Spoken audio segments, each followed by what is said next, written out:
Hoy todos los medios consignan algo muy evidente. Cumplimos un año del inicio de la pandemia del coronavirus en Sonora.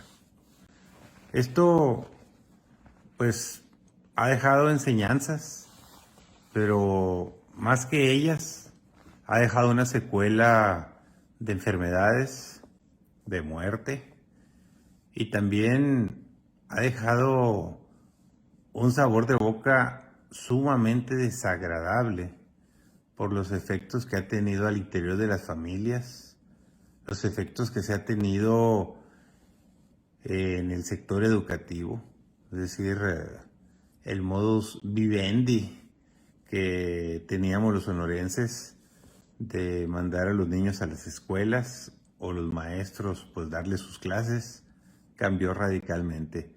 La operación de los hospitales, de repente se separaron casi en dos hospitales, ¿no? Los que atendían el área COVID y los que atendían a los pacientes normales, por llamarlos de una manera, y que tampoco los querían atender porque sobre todo los primeros meses pues todo el mundo tenía miedo, nadie tenía la seguridad de que no se podían contagiar y casi cerraban los hospitales. El saldo, pues evidentemente es muy doloroso, nacional y estatal, ni se diga.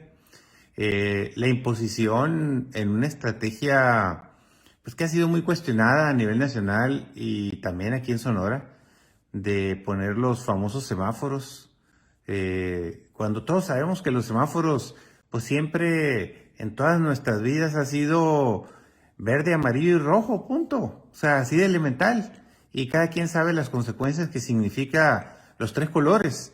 Aquí se les ocurrió poner un semáforo epidemiológico en el que le pusieron verde, le pusieron también amarillo, luego le pusieron naranja, que ese invento no sé dónde salió, y luego el rojo. Sin embargo, el saldo al día de hoy, a un año, aquí en Sonora, 68,268 personas contagiadas y 5,883 muertos. Estos 5,883 muertos puede parecer poca cosa, pero si usted se va a la geografía sonorense, hay casi más de 20 municipios que esta cifra de 5,800 personas no las tienen ni del 100% de su población. Es como si hubieran desaparecido 4 o 5 pueblos de Sonora de un solo fregazo. Así de lamentable está. Las campañas de difusión, hay que aceptarlo, han sido intensivas por todos lados. Sin embargo, las medidas de contención, muy pobres.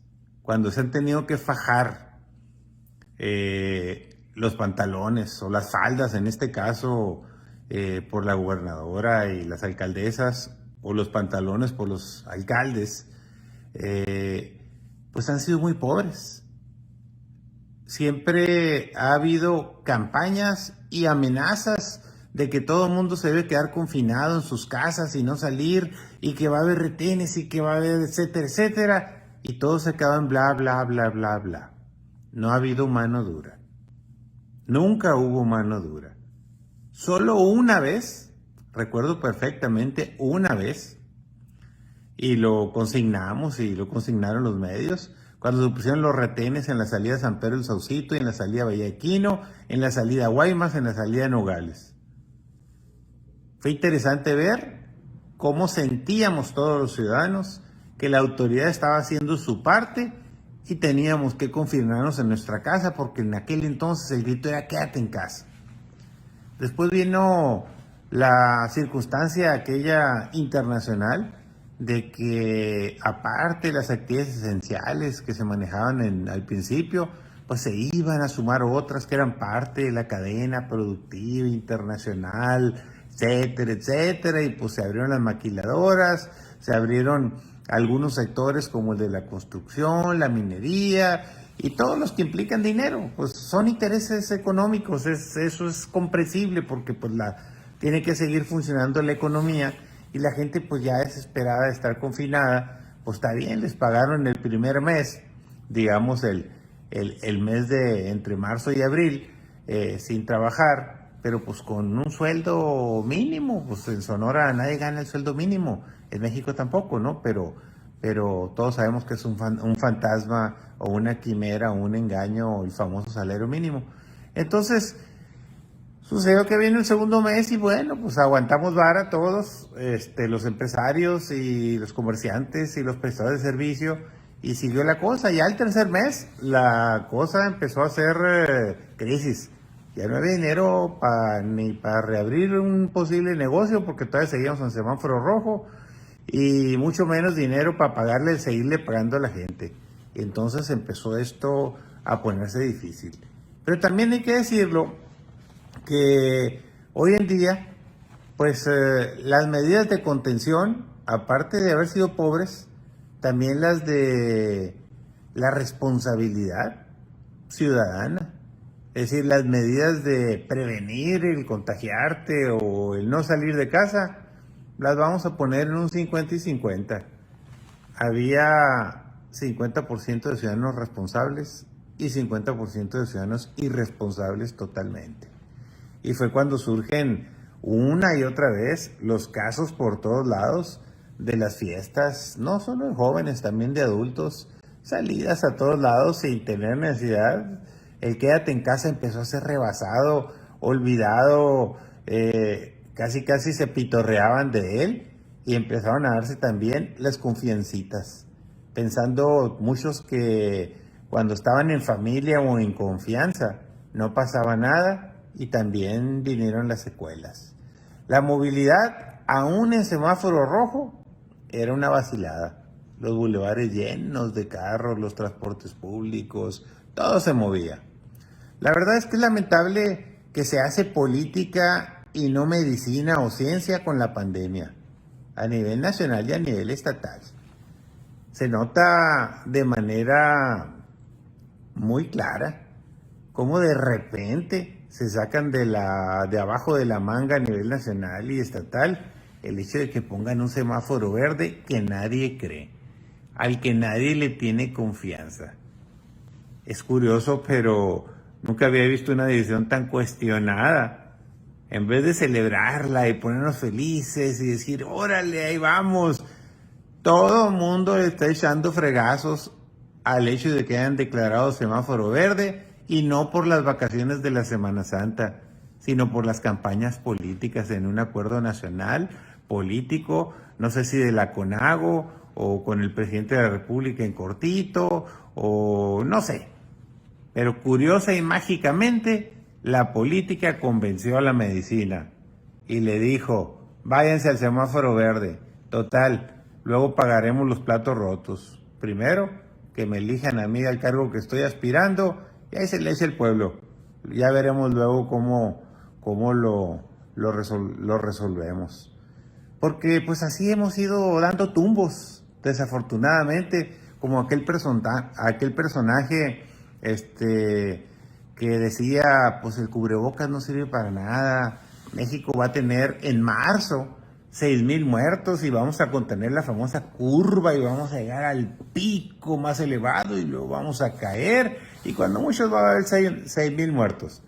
Pero la cosa siguió como la música en las fiestas, siguió, y por allá en mayo, en junio, el mismo personaje dijo, bueno, pues los cálculos y las circunstancias nos obligan a pensar que cuando mucho, si llegamos a 60,000 muertos en el país, esto va a ser una catástrofe.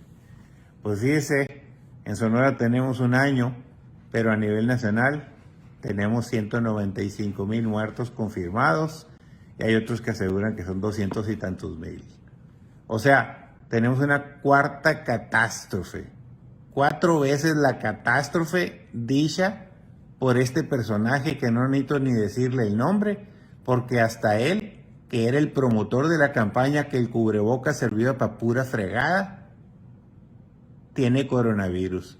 Y aún con coronavirus, todavía le sacan en la prensa nacional que andaba en la calle contagiando gente. ¡Qué poca madre!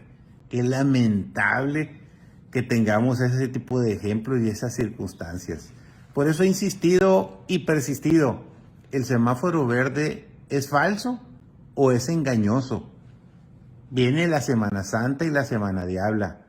Y me quedo finalmente con dos cosas a un año de la pandemia en Sonora. Una, me quedo con el título de la columna del Imparcial el día de hoy de Martín Holguín, que se llama Licencia para morir. Se refiere al semáforo verde, a que todo el mundo lo interpreta con que ya le hicimos, pero es una licencia para morir. Es decir, tienes la posibilidad de contagiarte y de morir. Y también me quedo con el llamado urgente, también en el Imparcial de hoy, que hace el doctor Jorge Cortés Laurens, a quien le hago un reconocimiento por su gran labor humana, científica, médica, persistente. Fue el primero que obligó a la gobernadora a la declaratoria de emergencia sanitaria, porque estuvo terco y terco insistiendo y sigue haciéndolo. Hace un llamado a que intentemos evitar una tercera ola de contagios ahora en estas fiestas, en estas vacaciones, de Semana Santa, porque esto no significa otra cosa más que lo siguiente. Señores de Sonora, todavía hay pandemia, no se ha terminado, está viva. Señores de Sonora, todavía no se aplica la vacuna a la ciudadanía en general. Solo se han aplicado pequeñas cantidades a los miembros del sector salud y a adultos mayores en los pueblos y en algunos municipios grandes, y párele de contar. Entonces luego, la gran mayoría de los sonorenses no tienen inmunidad ni está protegido porque no tienen la vacuna. Que hay muchas camas disponibles en los hospitales, eso sí es una realidad. El que las quiera ocupar contagiándose y luego usar los respiradores y finalmente intubarse, allá él. Para eso es la libertad. Cada quien se puede morir de lo que quiera. Pero yo en este año de pandemia en Sonora, lo único que puedo decir, síguete cuidando. Cuídate a ti mismo y a los tuyos y también a los ajenos. Tú cuídate, que el otro se cuide y no hay de otra. La pandemia está viva y sigue generando caos, enfermedad, muerte. Que tengas buen día. Saludos.